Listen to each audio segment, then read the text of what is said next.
messieurs, bonjour, ravi de vous retrouver et bienvenue à cette nouvelle édition de notre programme L'Égypte à la une.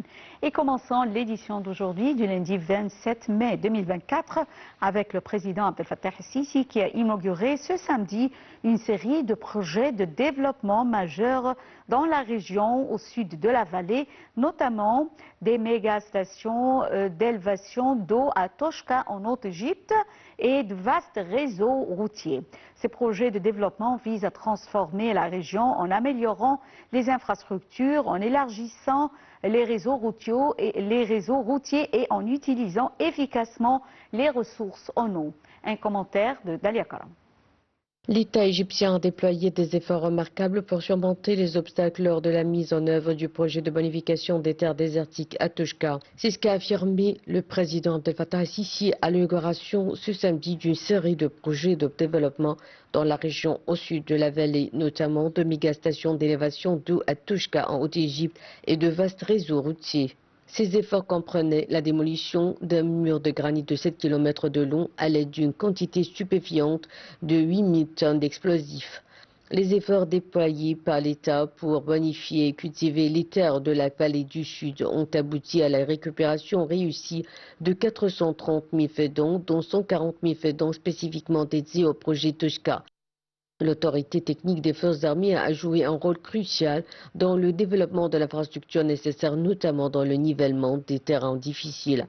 Les initiatives comprenaient également la création de 2 usines de relevage d'eau à grande échelle d'une capacité combinée de 11,3 mètres cubes ainsi que de 132 stations d'eau secondaires pour soutenir des efforts agricoles. Des études sont déjà en cours pour la 3e phase du projet Toshka qui vise à récupérer 40 000 à 60 000 faidans supplémentaires dans le but d'être prêts pour la prochaine saison agricole 2025. Les réseaux routiers inaugurés ce samedi comprennent des axes majeurs tels que l'axe Sharq al-Awainat à Dakhla Farafra long de 655 km, l'axe Hicham Arafat long de 180 km reliant la Haute-Égypte au Caire et plusieurs vastes liaisons routières sur le Nil.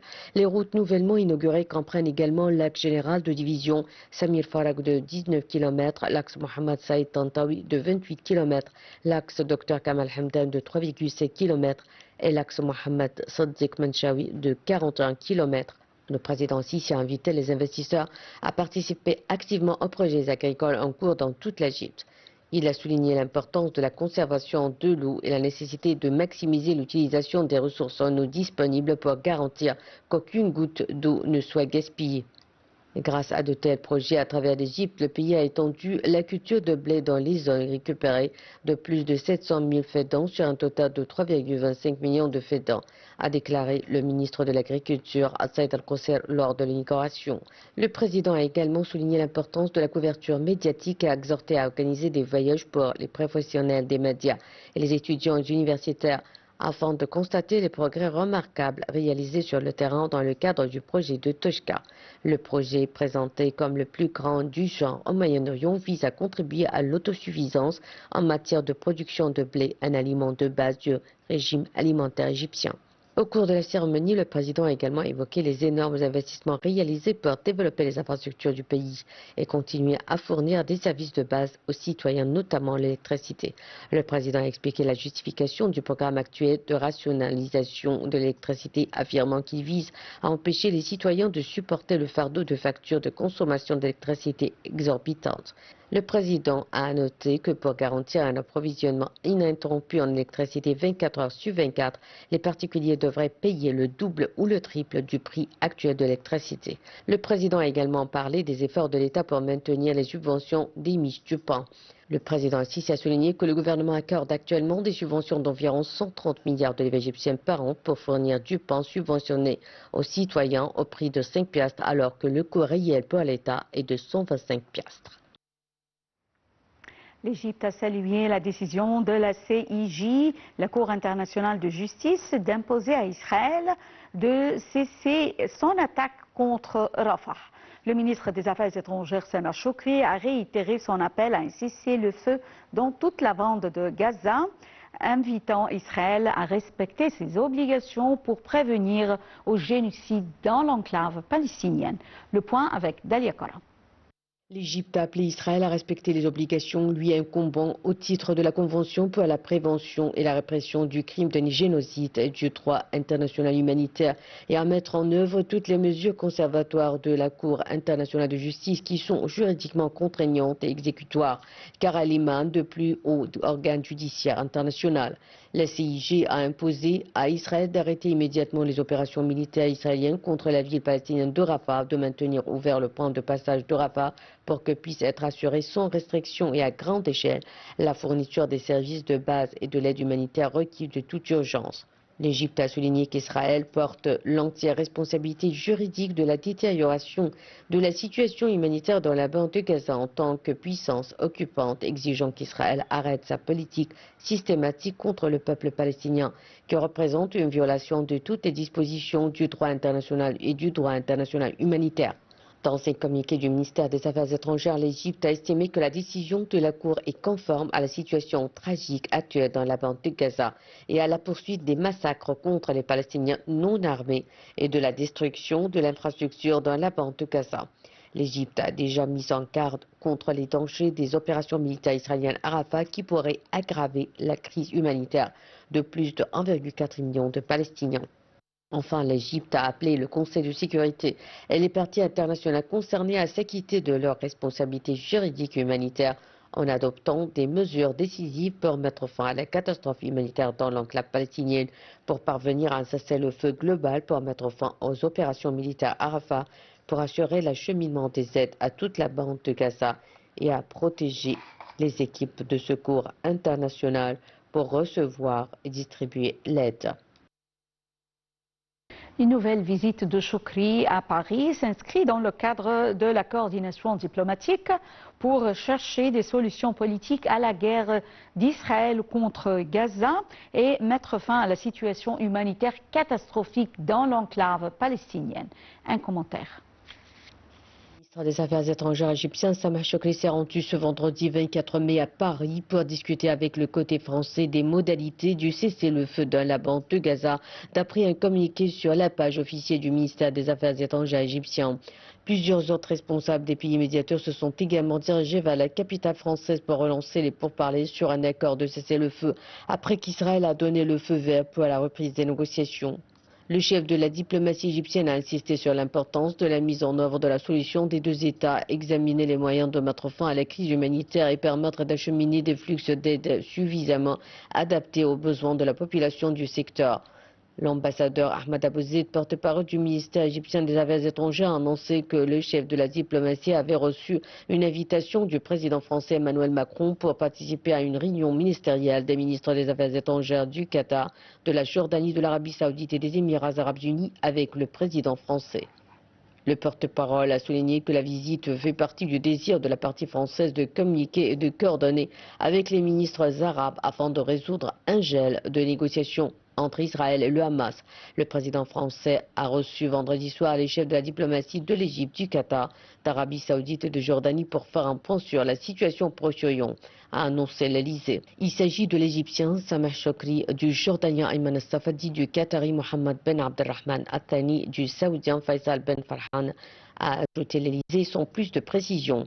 Israël avait donné jeudi son feu vert à la reprise des négociations en vue de la libération des otages retenus à Gaza, alors que les discussions sur une trêve avec le mouvement palestinien Hamas sont enlacées depuis des mois. William Burns, le chef de la CIA, doit se rendre dans les prochains jours en Europe pour rencontrer le patron du Mossad, les services secrets israéliens et le premier ministre du Qatar dans un effort pour relancer les pourparlers. Selon Axios, le site d'information américain. Selon le New York Times, il n'est pas certain que des négociateurs égyptiens et qataris prennent directement part aux discussions prévues entre Burns et son homologue israélien. David Barnea. Fin janvier, William Burns et deux hauts responsables de l'Égypte s'étaient déjà rencontrés afin de discuter d'un accord de trêve dans la guerre à Gaza. Une négociation indirecte entre Israël et le Hamas par l'entremise de l'Égypte, du Qatar et des États-Unis n'avait pas abouti à un accord de trêve associé à la libération d'otages et de prisonniers palestiniens détenus par Israël. coopération entre l'Égypte et l'administration américaine de la sécurité des transports pour renforcer la sécurité dans les aéroports égyptiens. Alors, l'agence fournira à l'Égypte des systèmes modernes utilisés dans les aéroports américains, de même qu'un support technique et une formation du personnel de l'aéroport. Égyptiens de l'aviation civile à l'administration de la sécurité des transports américaine, la TSA, ont décidé mercredi 22 mai d'élargir leur coopération pour la sécurité des aéroports égyptiens. Lors de sa visite au Caire, une délégation de la TSA dit que l'agence fournira à l'Égypte des systèmes modernes utilisés dans les aéroports américains et même qu'un support technique et une formation du personnel de sécurité, selon un communiqué du ministère de l'Aviation civile.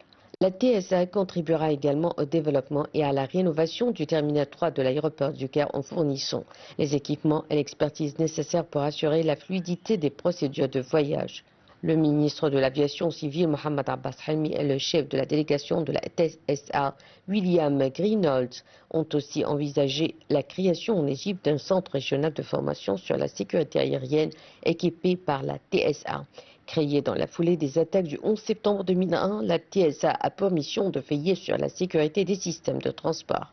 Cette visite s'inscrit dans le cadre du renforcement de la coopération et de l'échange d'expériences entre l'Égypte et les États-Unis dans le domaine de la sécurité aérienne.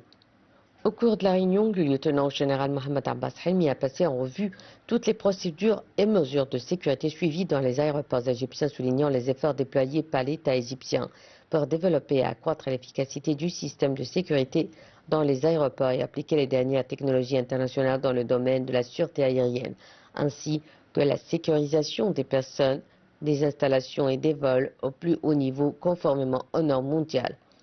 Il a souligné l'importance de la coopération avec la Transportation Security Administration des États-Unis pour bénéficier de son expertise avancée dans ce domaine. Pour sa part, la délégation américaine a noté le grand essor qu'a connu l'État égyptien dans divers domaines, notamment le développement remarquable observé dans le secteur de l'aviation civile, le contrôle des procédures de sécurité et le suivi continu par la partie égyptienne des affaires de sécurité des aéroports égyptiens, saluant les efforts de soutien déployés par le ministère de l'Aviation civile dans cette affaire. La délégation a également salué la coopération avec la partie égyptienne et la fourniture de tous les moyens de soutien et d'expertise nécessaires pour repenser le terminal 3 de l'aéroport international du Caire de manière à réduire les délais et les points d'arrêt des passagers et à contribuer à réduire les procédures tout en assurant leur qualité. S'exprimant lors du 10e Forum mondial d'eau à Bali, le ministre égyptien des Ressources en eau et de l'irrigation, Heli Soueilam, a souligné que 70% de la consommation mondiale d'eau est utilisée pour l'agriculture et la production alimentaire, ce qui nécessite de recourir davantage à l'avenir au traitement et au dessalement de l'eau ainsi que de préserver les ressources d'eau existantes. Le ministre égyptien des Ressources en eau et de l'irrigation, Hani Soueilam, a souligné l'importance d'intégrer les stratégies en matière d'eau, d'alimentation et d'énergie pour atteindre les objectifs de développement durable des Nations Unies, en particulier l'ODD 6 sur l'eau et l'assainissement. S'exprimant lors du 10e Forum mondial de l'eau à Bali, Soueilam a souligné l'interdépendance de ces secteurs, notant que 70% de la consommation mondiale d'eau est utilisée pour l'agriculture et la production alimentaire. Cela nécessite de recourir davantage à l'avenir au traitement et au dessalement de l'eau ainsi que de préserver les ressources d'eau existantes, a déclaré le ministre. Il s'est dit optimiste quant à la baisse des coûts du dessalement et de l'énergie requise pour le processus. Il a déclaré que la poursuite des recherches dans ce domaine rendra le dessalement destiné à la production alimentaire intensive économiquement réalisable. Le ministre a souligné la nécessité d'une collaboration internationale pour partager l'expertise et la technologie dans la résolution des problèmes et des défis liés à l'eau. Le ministre a appelé à ce que le lien entre l'eau, l'énergie et l'alimentation serve de plateforme de coopération entre les pays, affirmant qu'il est essentiel pour résoudre les problèmes d'eau et de la sécurité alimentaire auxquels sont confrontés de nombreux pays, en particulier face à une croissance démographique rapide. À travers son compte officiel sur Facebook, le président Abdel Fattah el-Sisi a félicité le club El Ahli pour sa victoire face à l'Espérance Tunis en finale de la Ligue des champions de la CAF. Alors le géant égyptien El Ahli a remporté un 12e titre record en Ligue des champions africaine après avoir battu l'Espérance tunisien 1-0 lors du match retour de la finale au Caire. Un commentaire. Le géant égyptien Al Ahly a remporté un 12e titre record en Ligue des champions africaine après avoir battu l'Espérance 1-0 lors du match retour de la finale au Caire. Le match aller s'était terminé sur un score vierge en Tunisie samedi dernier et les hôtes ont pris rapidement les devants lorsque la tête de Rami Rabia sur un corner de Hussein Al-Shahat a été déviée par le milieu de terrain de l'Espérance Roger Aoulou et dans le coin inférieur droit. Wissam Abou Ali a frappé le filet latéral et Persitou a tiré de peu à côté alors qu'El Ahly cherchait à prolonger son avance avant la pause, tandis qu'Al-Shahat était repoussé par le gardien visiteur Amanallah Memisha. Yann Sassé manquait le cadre pour l'Espérance juste après l'heure de jeu et le club tunisien avait du mal à se créer des occasions face à une défense d'El Ahly. Le remplaçant Afsha a failli doubler l'avantage des hôtes dans les phases finales, mais son coup franc a touché la barre transversale et Al Ahly a profité de 6 minutes de temps additionnel pour sceller une victoire 1-0 au total et un 4e triomphe en 5 ans. Les hommes de Marcel Koller sont restés invaincus tout au long du tournoi de cette saison, égalant l'exploit de leur équipe de 2005, Mostafa Chober gardant 9 cages inviolées consécutives. Le club du Caire a prolongé son invincibilité en compétition continentale à 22 matchs et a remporté 2 titres consécutifs en Ligue des champions pour la 4e fois.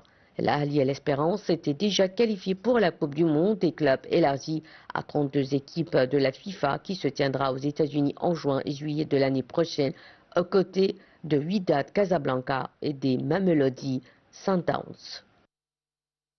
Mesdames et messieurs, nous arrivons à la fin de cette édition de notre programme l'Égypte à la une et également c'est la fin de l'édition en langue française qui reprend à 18h locale. Mais avant de terminer, je vous propose de suivre avec nous ce documentaire intitulé « Les filles du Nil » de Nada Riad et Ayman El Amir et qui a été récompensé vendredi après être sélectionné à la semaine de la critique au 77e Festival de Cannes.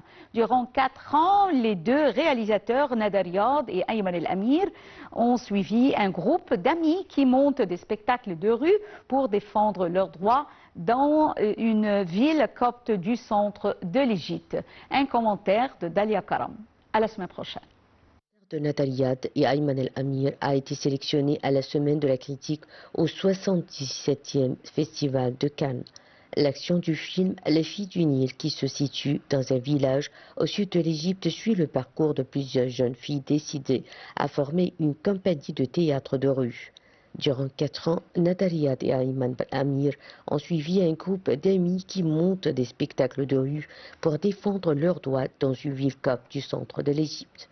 C'est grâce à une association d'aide aux femmes actives dans les disciplines artistiques dans les zones rurales que les deux réalisateurs ont eu vent de l'existence de cette bande de jeunes filles coptes qui rêvent de devenir des artistes. Unies par la passion du théâtre, Majda, Heidi, Monica et leurs amis jouent dans la rue de petites saïnettes qu'elles ont imaginées dans lesquelles elles mettent en scène leurs rêves et leurs peurs. Les filles du Nil rêvent de devenir chanteuses, comédiennes ou danseuses. Le film donne à voir leur lutte à travers des performances audacieuses dénonçant leurs conditions de vie dans l'Égypte profonde. Elles y racontent leurs rêves les plus chers et aussi leurs pires cauchemars. Le tournage du documentaire a duré 4 ans. C'est une expérience importante en Égypte, explique la co-réalisatrice Nada Riad.